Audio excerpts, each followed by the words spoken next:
Салам радиосунда жаңылыктар.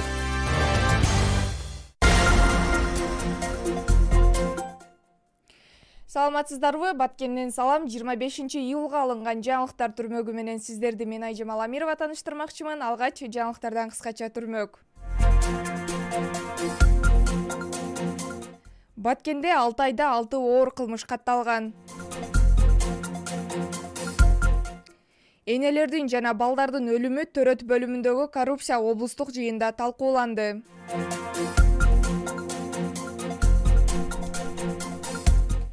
Өрүктүн баасынын төмөндүгү боюнча Айыл чарба министрлиги маалымат берди. Баткенде кайрадан аткезчилик фактысы аныкталды. Кыңыр иш 40 жылда билинет. 8 жыл мурда кожоюнуна бычак сайган жаран кармалды. Ушул жана башка жаңылыктар менен кененирээк.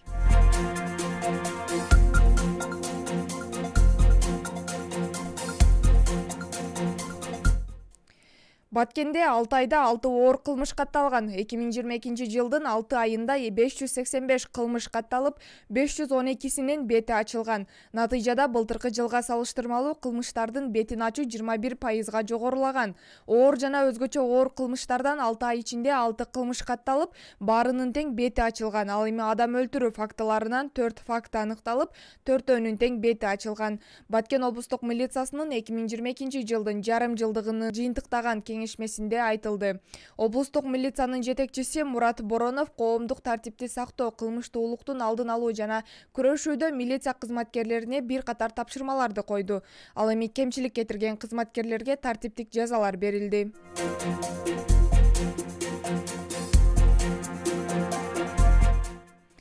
Энелердин жана балдардын өлүмү төрөт бөлүмүндөгү коррупция облустук жыйында талкууланды.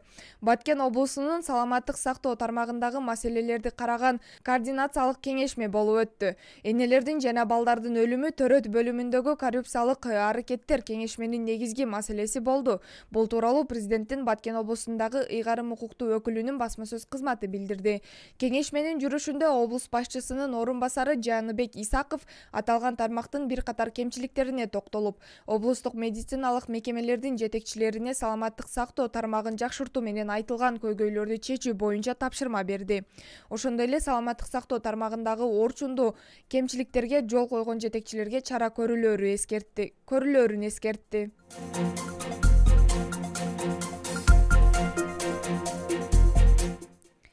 Өрүктүн баасынын төмөндүгү боюнча Айыл чарба министрлиги маалымат берди. Өрүктүн баасынын төмөндөшүнүн маанилүү фактору болуп, кумшекердин кымбатташы жана Казакстан менен Өзбекстандагы канттын жетишсиздиги таасир этүүдө деп билдирди Айыл чарба министрлигинен. Тагыраагы өрүк негизинен консервация даярдоо жана өндүрүү үчүн колдонулгандыктан анын сатылбай калгандыгына жана төмөн баалангандыгына кумшекердин баасынын жогорулашы себеп болгон.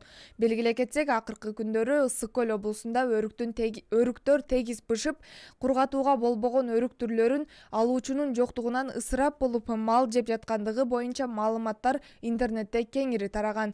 Министрлик Кыргызстанда кумшекердин баасы коңшу өлкөлөргө караганда төмөн жана Айыл чарба министрлиги канттын физикалык жеткиликтүүлүгүн камсыздайт деп билдирди.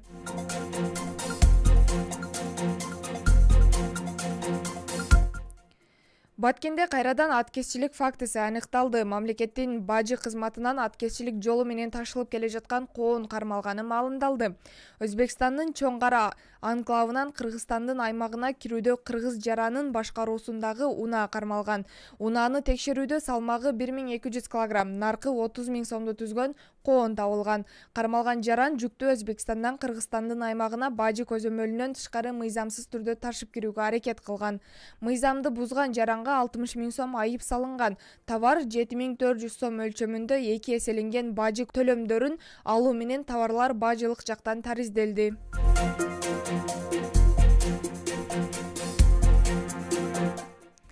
Кыңырыш 40 жылда билинет. 8 жыл мурда кожоюнуна бычак сайган жаран кармалды. Кадамжайда 8 жыл мурда кылмыш жасап издөөдө жүргөн жаран кармалды.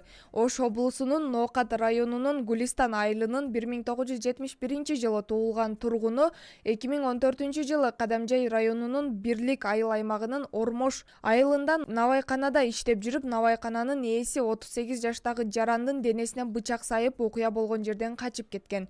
Жогорудагы факт боюнча издөө иштери ачылып, бейбаштык кылып, изин жашырып жүргөн жаран 2022 жылдын 7-июль күнү Сүлүктүү шаарынан аныкталып кармалды.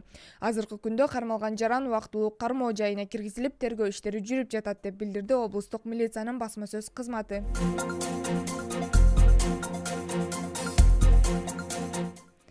Футбол Алай жана Нефтчи беттешет. Эртең 26-июлда Ош шаарынын Сүйүнбаев атындагы Борбордук стадионунда футбол боюнча Кыргызстандын кубогунун экинчи жарым финалдык беттеши өтөт. Бул тууралуу Ош шаардык мэриясынан билдиришти.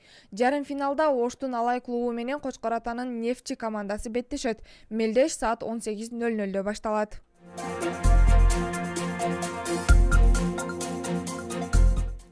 Сиздерди жаңылыктар түрмөгү менен мен Айжамал Амирова тааныштырдым. Кайрадан эфир аркылуу амандашканча сак саламатта туруңуздар.